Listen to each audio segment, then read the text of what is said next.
There's very few things more beautiful than a calm sea at sunset, or a calm sea at moonlight, or dawn.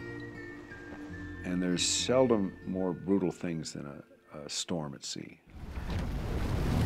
Those two ends of the spectrum are what are at play here in the film. The film is a very simple story. It's about a guy late in his life who goes out for sort of a 4 or 5 month sail and has this sort of accident. Essentially, we just go on a 10 or 12 day journey with him as he fights to survive.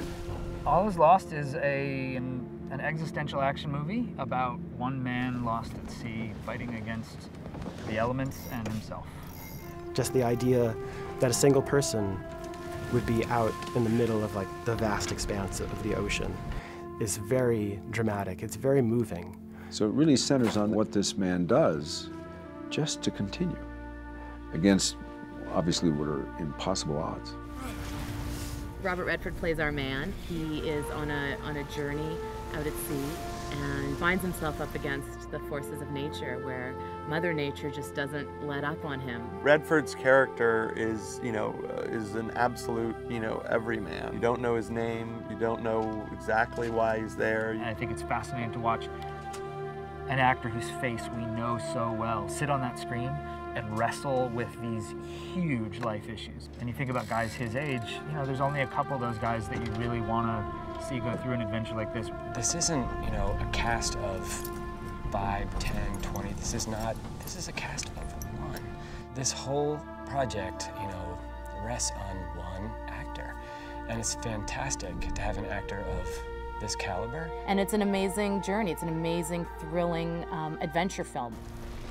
When he came to me, because of my age, he said, look, I wrote this with you in mind. When I read it, I said, Jesus, this is pretty tough stuff. And in fact, there was only one character in it, and there was no dialogue. I felt that kind of boldness was really exciting. I tend to lean towards things that are not so easily identifiable.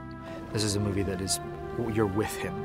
So it's an adventure you get, as an audience member, get to go on, as opposed to get to watch. The movie is trying to be as real as possible. I mean, Bob is in a lot of real situations himself, so we don't want to have the movie look, synthetic or artificial. It sort of has the ambition, effects-wise, in terms of water, of a tentpole movie. Like, we have just a guy and his thoughts and his actions to save himself and sort of discover his own relationship to mortality.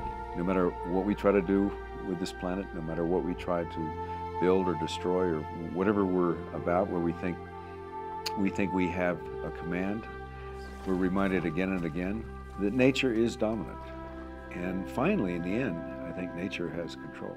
It's going to be a heck of a thrill ride. It's going to be exciting and exhilarating and terrifying. It'll be somewhat enlightening, hopefully, as well. So, if you can somehow figure out to combine those two things, where you entertain people and thrill them, but also show them something about the core of human beings, that's all I sort of hope to achieve.